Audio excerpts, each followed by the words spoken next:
Ladies and gentlemen, this year, Americans will eat 9 billion chickens. This year, Asia will consume 16 billion chickens for the year. If by 2050, each Asian would eat the same amount of chickens as Americans eat today, if in 2050, Asians would eat the same amount as Americans today, we would need 120 billion chickens to satisfy Asian appetites. Today, the average American uses 250 kilowatt hours of power a day.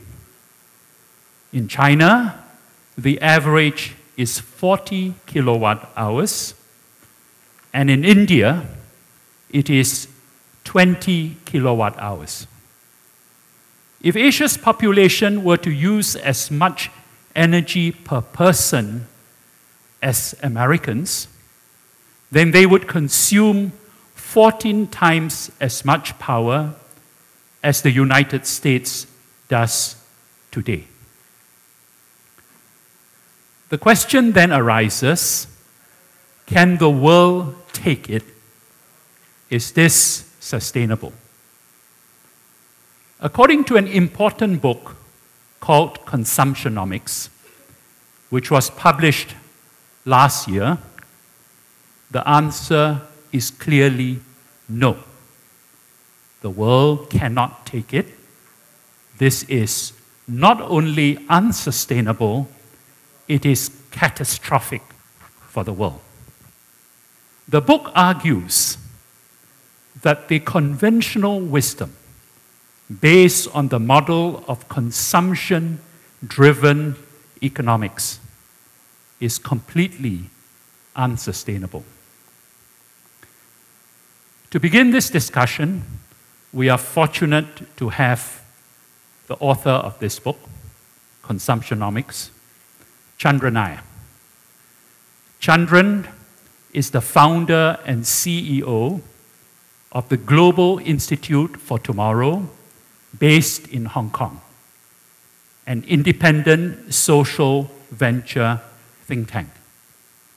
He is a former chairman of a consultancy called Environmental Resources Management, ERM, which he built up to become the leading environmental consultancy in Asia. Without further ado, I'm going to ask Chandran to summarize his arguments in about 10 to 15 minutes and to tell us why we should listen to him. And then after that, we will open the discussion to the floor. Chandran, please. Thank you very much. Thank you, Timothy. You're a very brave man to invite me to an audience like this. What I have to say might seem a bit shrill. So normally when I speak, I'm worried that I'll be, especially in sort of business forums, that I'll be immediately labeled a pariah. So if you'll be so kind as to not to jump to conclusions, I'd be very grateful. I live in Hong Kong, so please don't see me as some sort of, Hugo Chavez sort of person. I like money. You can't live in Hong Kong and pay the rent if you don't understand money and try and pay your rent. So I'd like to ask you all to keep a slightly open mind. Someone asked me just now, how long have you been thinking about this? Well, actually for a long time. Given my previous background in consulting, etc., I've been troubled by this, troubled by the thought, what would 120 billion birds look like? I wake up with a sweat some nights thinking there'd be a bird god that will release all the birds on the same day. It'll block the sun out. The birds would take revenge. But those are nightmares. But we ought to be thinking much harder. So I've been thinking about this for a long time, but this is where the challenge is, particularly in an audience like this. My view is that this part of the world, in Asia too, we've been intellectually subservient for too long. I know that from my own experience. So I've been thinking about this for a long time and said, can I write this? Can I take on Thomas Friedman, Paul Krugman's, the Jeffrey Sachs's of this world? Because we were told they knew the answers. The world is flat. I knew that the world is not flat. Most of you probably know that it is not flat, and technology and finance and free markets is not going to solve the crunch that we are confronted with. But being intellectually subservient for about 2-3 centuries, very few of us dare speak up. We also seek legitimacy, many of us, through affiliation with Western institutions, both in terms of institutions and thought leadership. You don't get invited to the World Economic Forum to challenge the Harvard Business School model. So we seek legitimacy to say the right things. But then in 2008, something clicked in me and said, you know, it's time to do something different. In 2008, as you will all know, we had the global financial crisis. Essentially, it was the crisis born out of the United States, of essentially people seeking to live beyond their means. And what happened then? We in Asia were told, you sloppy lot, please consume more. Yes? You know, why are you all saving? Bad habits. Please consume more so that we can rebalance the global economy. Rebalancing the global economy was essentially restoring the old order. And the old order was to keep the printing of money, the exorbitant privilege of the US dollar in place. At the same time, as you will know, in the run-up to what was called the Copenhagen Climate Change Conference in 2009, the same political leaders and business leaders who were telling Asians to consume more and not be laggards were saying that, you know, those Asians need to stop polluting the planet. The nasty communists in China, of course, got the full brunt of the blame. The good Democrats in India, you know, you can't attack Democrats, you have to attack commies, were left off the hook. But actually the Indians were probably more subversive in the Copenhagen talks than the Chinese. But, you know, Chinese are easy target. We're told, please stop polluting the world. At this point, any of you who have a technical background and an economics background will understand, asking 3.5 billion people in this part of the world to consume more and at the same time to reduce emissions is an absolute denial of the truth. So I was wondering, having written a few op-eds in the Financial Times, etc., can I actually say this is dishonesty? That this is an absolute lie, that we cannot have these two parallel conversations. And then I spoke to a few people and said, why don't you write this book? And so I decided to write the book. I mean, finding an agent to write a book like this is a no-no. Right? No one wants to hear this. Because there's two things in the book that I wanted to discuss. One was that consumption-led economic growth is going to lead to catastrophic failure in this part of the world. And secondly, if we are to avoid catastrophic failure, we are going to need to restrict consumption. And to restrict consumption, we will need rules, very tough rules. To need tough rules, you need the institutions to impose those rules, and therefore you need a strong state. Now, the moment you say strong state, then you get all the guys from the Heritage Foundation attacking you, saying, you know, you don't understand freedom. You know, it's an odd definition of freedom. So that was the narrative I wanted to create and see if this would catch on. What was very interesting was time to change, that people were prepared to have this discussion, finally. I was worried that if I wrote the book, I would immediately be expelled to some dark corner of Asia. Well, you know, it's a big place, you can hide. But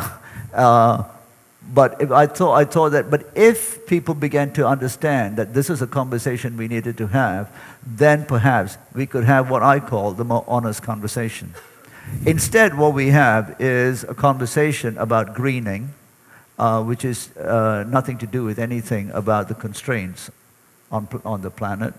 We have the suggestion that somehow free markets will solve this problem, and clearly we also have the suggestion that finance will help solve this problem. It will not solve this problem. Let me give you one example, building on some of the stats that Timothy highlighted. Today, the OECD car ownership levels are about 750 cars per 1,000 people, give or take 10. China is already the world's largest car market. Any guesses what the Chinese car ownership levels are? Anyone from the automotive industry? The car ownership levels in China, the world's largest car market, is about 150 per 1,000 people. India, car ownership levels are just 30. Indians haven't started driving. What's the world economy looking at? Us Asians all starting to drive cars. The automotive industry has been traditionally, conventional wisdom, the engine for growth. Sell more cars, there's a huge support manufacturing base that needs to support the car industry, and then we get growth. Now, if China and India and the rest of Asia start to have car ownerships, anything like the OECD in 2050, do you know how many cars we'll have in the world? Of course, the car companies are salivating at this prospect. We'll have 3 billion cars. Now, you and all of us, most of us live in Asia. You will know that most of our cities are already dumps, hijacked by the automotive industry. And I'm from this part of the world, and it pains me to say this. We need more cars in Asian cities like I need a hole in my head. We need to do something about this. When you talk about this, not just the energy requirements, but the whole supporting infrastructure to build all of this, we have very naive suggestions that we can green this. Well, this is not going to happen. The world's most advanced automotive nation outside Japan is Germany. In Germany, there are 40 million cars. Anyone want to guess how many green cars there are in Germany? Less than 5,000. Ain't going to happen. And not only because of the sunk costs of the automotive industry, but also because of the pressure, the rare earths and metals, etc. you need to produce hybrids. This will be cars for the very rich. So you can see where I'm going. We can't go along this trajectory. So technological fixes are not going to help this. I was at the World Economic Forum in Dalian last week, 2 weeks ago, and we were all talking about resource constraints. Absolute denial again. The amount of times I must have heard the word innovation, at least 5,000 times. Ask people to explain, and they have no explanation. But if you use the word innovation, now there's also a term called reverse innovation, I'm told, and then frugal innovation, coming out of India, apparently. It's basically an escape to not explain yourself, that somehow we will create solutions for all of this. But the problems are much deeper, my friends. They're much deeper than technological solutions. They go down to the basic elements, phosphorus, nitrogen. All of these things are being depleted at alarming rates. And we have to understand where we're going. So my argument is, and I'll stop there, my argument is very simple. Asia will shape the 21st century. It will absolutely create catastrophic outcomes if we follow the Western narrative of consumption-led growth.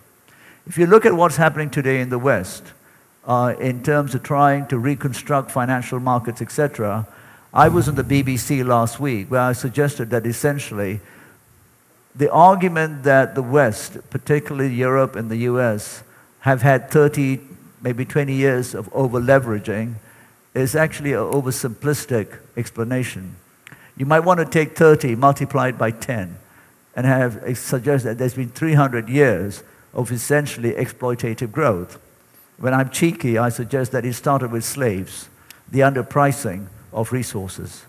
So we went from the underpricing of human capital, which is slavery, then through to colonization, which is essentially extracting resources for free. Many of us have been subject to that, we know that. And then, when the colonies became not so cool to have because the natives got restless, then we had globalization, which is follow our model. And this is somewhere that I feel we are all responsible for blindly following the narrative in the post-colonial era. There was one item on the menu, and which was essentially liberal economics, Washington consensus, etc., and we followed that. Those of our leaders who led the colonial overthrow, if that's not the right word, but the phasing out of colonialism, did not look for new ideas. Where they did look for new ideas, they were shut down. Many African leaders who looked for different ideas, like Julius Nyerere, etc., were seen as socialists, etc. So we followed one model. Now we reach the stage where then in the last 20 years we globalized finance, which is essentially if you scrub away all the sort of mumbo jumbo about finance, it was essentially allowing people, lots of us, to live beyond our means. Essentially print money, and you can ATM your home. It's called leverage. That period is over. And in this part of the world, we'll have 5 billion people in 2050. Does anyone here think that 5 billion people can live like the average American? You don't have to be a rocket scientist to know we can't. We have to have a very different conversation. We have to reject the conventional economics of Adam Smith, invisible hand. We have to talk about a new reality of constraints and limits. That will require very strong states. Again, the ideology, particularly emanating out of the US, has been, let business go free. We saw what happened in Wall Street, usurped even the White House, and everything will be okay because the markets will take care of everything. The evidence is very clear. Markets do not do this. They are social constructs. And society should be free. I'm not against societies being free, but in a very crowded planet, we'll have to redefine rights. I'll end by saying, therefore, by redefining rights, what we mean. What's the opportunity for governments in this part of the world? The majority at the moment in this part of the world do not have access to the basic rights of life, which is food, safe and secure, water and sanitation. Today, there are more people in Asia who have access to a mobile phone than a toilet. The mobile phone has become ubiquitous, underpriced. You can get this for free nowadays. You just sign up a service contract. But the toilet's become a luxury item. We need public health, education, and clearly housing. 1 in 6 people, and I don't need to remind Filipinos in this city, 1 in 6 people in this part of the world live in slums. That will climb up to 1 in 3 in 2050. Things aren't going to get worse. But am I a doomsday merchant? Absolutely not. I'm often accused of being a doomsday merchant by people who are in denial. I'm just saying, just look at the facts, look at where you live, and look at how the majority live, and what are we going to do about this. And therefore, we need very strong governments. Governments that are not usurped by private interests, that are transparent, at the same time being able to explain the need for tough actions. We have let governments become weak because we believe that the markets will solve all this problem. So thank you very much. Yeah.